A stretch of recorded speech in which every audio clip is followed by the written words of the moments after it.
और आज आपके लिए मैं लेकर आई हूँ मुंशी प्रेमचंद जी द्वारा लिखी हुई एक कहानी जिसका नाम है पागल हाथी। तो चलिए इस कहानी को शुरू करते हैं। मोती राजा साहब की सवारी का खास हाथी था। यूं तो मोती बहुत ही सीधा और समझदार किस्म का था, पर कभी कभी उसका मिजाज बिगड़ जाता था और वो अपने आपे में न रहता। उस हालत में उसे किसी बात की सुद्धि न रहती। महावत का दबाव भी न मानता था। एक बार उसने इसी पागलपन में अपने महावत को मार डाला। राजा साहब ने ये खबर सुनी तो उन्हें बहुत क्रोध आया। मोती की पदवी छिन गई। राजा साहब की सवारी से निकाल दिया गया। अब कूलियों की तरह उसे लकड़ियां ढोनी पड़ती है, पत्थर उठाने पड़ते हैं और शाम को पीपल के नीचे मोटी जंजीरों से बांध दिया जाता है। उसके सामने खाने के लिए सूखी टहनियां डाल दी जाती है। उन्हीं को खाकर वो अपनी भूख की आग बुझाता था। जब वो इस दशा को अपनी पहले की दशा से मिलाता तो वो बहुत चंचल हो जाता। सोचता, कहाँ मैं राजा का सबसे प्यारा हाथी था, कहाँ आज मामूली सा मजदूर हूं। ये सोचकर वो जोर से चिंघाड़ता और उछलने लगता। आखिर एक दिन उसे इतना जोश आया कि जंजीरें तोड़ डाली और जंगल की तरफ भाग गया। थोड़ी ही दूर जाने पर एक नदी थी। मोती पहले उस नदी में जाकर खूब नहाया, फिर वहां से जंगल की ओर बढ़ा। इधर राजा साहब के सिपाही उसको पकड़ने के लिए दौड़े, मगर मारे डर के कोई उसके पास जा न सका। जंगल का जानवर जंगल में ही चला गया। जंगल में पहुंचकर अपने साथियों को ढूंढने लगा।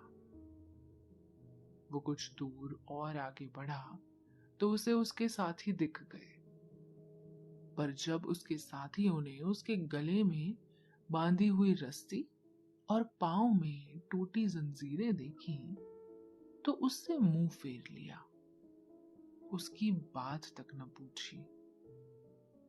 उनका शायद ये मतलब था कि तुम तो गुलाम थे ही, अब नमक हराम गुलाम हो गए हो, तुम्हारी जगह इस जंगल में नहीं है। जब तक वे आंखों से ओझल न हो गए, मोती वहीं खड़ा उन्हें ताकता रहा। फिर न जाने क्या सोचकर वहां से भागता हुआ महल की ओर चला।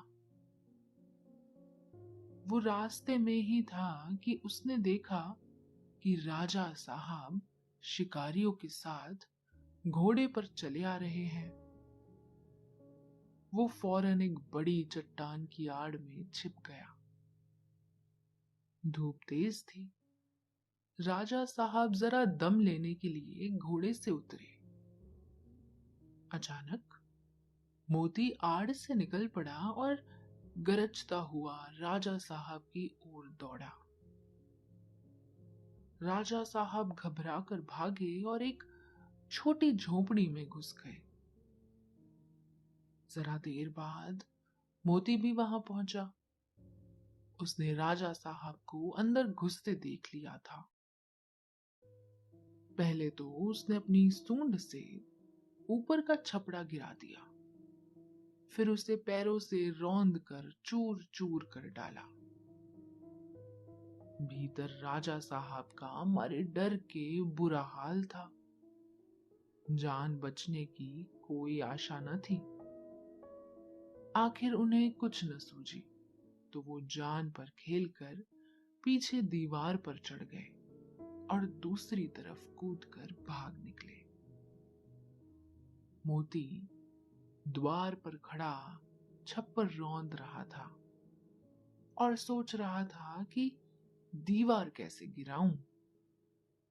आखिर उसने धक्का देकर दीवार को भी गिरा दिया। अब मिट्टी की दीवार पागल हाथी का धक्का क्या सहती।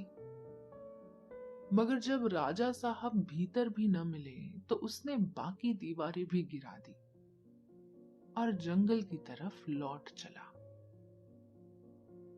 घर लौटकर राजा साहब ने ढिंढोरा पिटवा दिया कि जो व्यक्ति मोती को जीता जागता पकड़ कर लाएगा उसे 1000 रुपए का इनाम दिया जाएगा।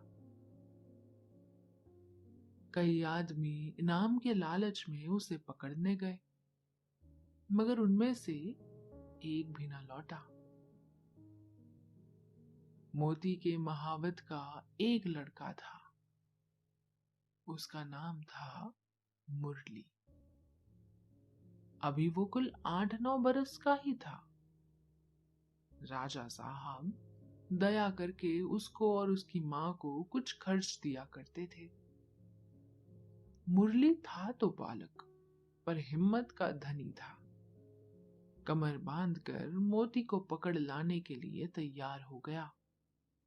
मगर उसकी मां ने उसे बहुत समझाया और लोगों ने भी समझाया, मगर उसने किसी की एक न सुनी और जंगल की ओर चल दिया। जंगल में गौर से इधर उधर देखने लगा। आखिर उसने देखा कि मोती सिर झुकाए उसी पेड़ की तरफ चला आ रहा है। उसकी चाल से ऐसा मालूम होता है कि उसका मिजाज ठंडा हो गया है। ज्यों ही मोती उस पेड़ के नीचे आया, मुरली ने पेड़ के ऊपर से पुकारा, मोती। मोती इस आवाज को पहचानता था। वो वहीं रुक गया और सिर उठाकर ऊपर की ओर देखने लगा। मोती मुरली को पहचान गया। ये वही मुरली था जिसे वो अपनी सूंड में उठाकर अपने मस्तक पर बैठा लेता था। मैंने ही इसके बाप को मार डाला है।